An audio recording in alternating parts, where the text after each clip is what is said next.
Health choices should be made by individuals, not governments, argues Julie Gunlock of the Independent Women's Forum, director of IWF's Women for Food Freedom Project. Julie, welcome to the program. Thanks for having me on. IWF.org. I did say that, didn't I? Yes, I think so. Okay.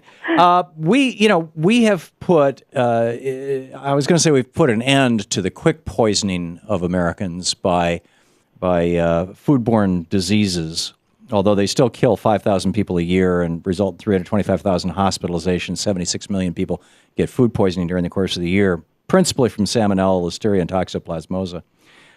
But still, I mean, we're doing something about that. If you go back and you look at the statistics from half a century or a century ago, before the U.S. Department of Agriculture was inspecting food, a lot of people were dying from bad food. So we did something about that. We said, okay, we're going to stop the rapid killing of people. Why not stop the slow killing of people? Why not do something about the food products that are causing obesity and type 2 diabetes and cancers and all these other conditions that are associated with things like high fructose corn syrup, trans fats, and so on? Well, look, I mean, I understand the analogy you're making here, but food poisoning and what you choose to eat are hardly the same thing. I mean, you don't choose to eat poisoned food. I mean, that's not your choice. And so, you have to eat every day. And so I think, the question of whether it's government's role in telling us how we should eat, that's a very complicated issue. But I think for the purposes of time, maybe we should look at, does it work? And I think, we have evidence here that it doesn't. The government is already spending billions of dollars trying to get people to eat the way it wants it to. And there have been a number of initiatives from, school PE to school lunches, that are trying to get people to eat healthier, not to mention a number of regulations on certain foods. And yet the Institute of Medicine still says we're all getting fatter. So the government... What do you think is causing that?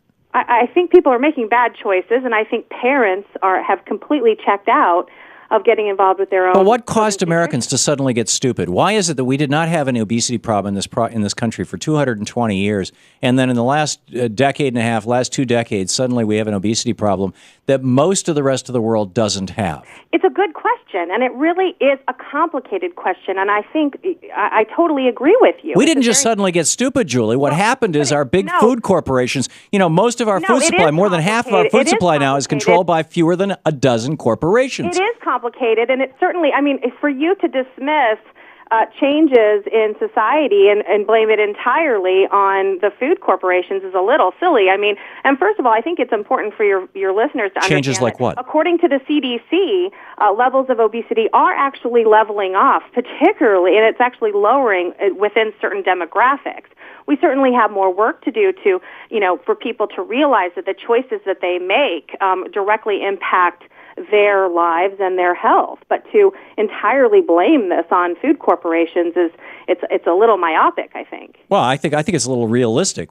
As I said, we have fewer than a dozen corporations that control more than 50% of our entire food supply. And that exact group of food corporations that you're talking about mostly have stopped advertising foods that are deemed unhealthy during children's programs. They have. Take a Tom. Oh, you're talking about children's programs on TV. Cartoons? How many children's programs are left on TV? I actually watch cartoons a lot. I've got little kids, and I have yet to see Cheetos or Fritos or anything unhealthy advertised. They have all reduced advertisement during children's programs. And if you look at the grocery store, you go down the chip aisle, there's already reduced fat, reduced salt, no salt, organic, multigrain. You name it. The food industry has certainly answered to consumer demand. We don't need for the middle class and the upper middle class.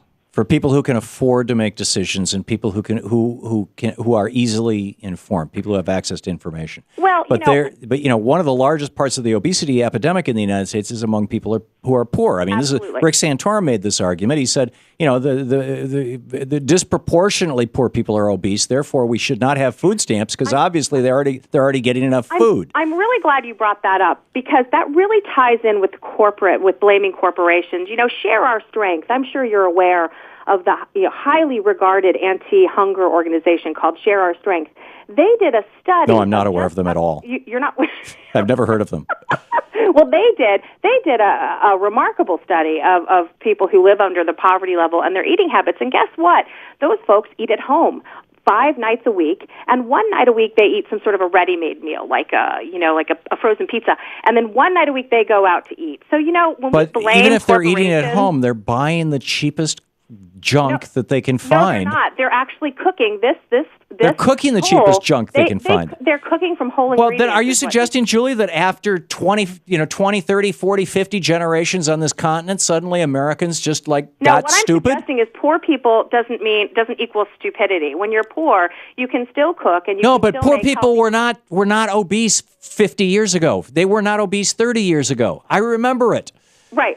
And I think for you to ignore the idea that parents are sending their kids off to school, 32 million kids a day get a school lunch, and they're not making lunches. They're for sending their them off children. to schools This where is the a schools are government- this is a selling government them program. beverages that have high fructose corn syrup in it so that the That's not schools can allowed make in the more school lunch profit program. because Is the that schools allowed are in being the school lunch starved. program now? Of course not. Those types of foods aren't allowed in the school lunch program, and frankly, those sugary drinks weren't allowed in the school lunch program before Michelle Obama No, they put in her sell reform. them in the schools. You have entire schools that are sponsored by them or pieces of school programs. That's exactly why we need to encourage parents to take more of a role in making their children's food. So ignore the school. The message of the school is, we've got something important to teach you, but ignore them when it comes to the vending machines they have? No. Why not do away with that dissonant message and replace it with a consistent message, which is, this stuff is going to make you obese, this stuff is going to kill you, this stuff, by the way, we're not pushing on you. I'm trying to explain that it's really critical that parents get more involved in their children's nutrition, and that includes what they're already doing, which is cooking dinner, mainly eating at home at night. But it's also important that they pack their kids a lunch, relying on school lunch programs, which is a government program, which is a program known to be wasteful and fraudulent. It is immune to reform. The school lunch program is providing reasonable meals at reasonable prices all over the country. Nobody's eating them. Obviously, in L.A. County, the waste is so bad that now the L.A. County schools have made an arrangement with local homeless shelters to give the food away. Nobody's eating the so-called healthy meals. That's not because the waste is so bad. Restaurants do the same thing. There's always food left over. If you're making food and you're offering people choices, schools are even considering. The last person has to have a choice as well as the first person, which means that there's going to be stuff left over in every category at this point to monitor the waste from the school lunch program.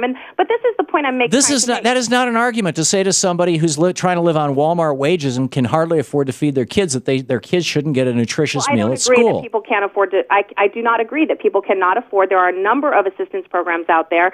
There are two. School lunches are one of them. $70 billion to the food stamp program. 47 million Americans are on food stamp. There are multiple programs that can help people with their food needs. We don't need to rely necessarily on the school lunch program for providing children's meals. So where should we tell these children to see their parents making their meal and deciding what this child is going to eat? That a parent knows the individual nutrition needs of that child. Somebody who, after they've paid their rent and after they've paid their electric bill and after they've paid to get to work and everything, who's got $50 a month left over, you're supposed to tell them to just make lunch for their kids? Yes, Tom, I think there are a lot of programs out there to help parents do this. Julie, this just sounds brutal to me.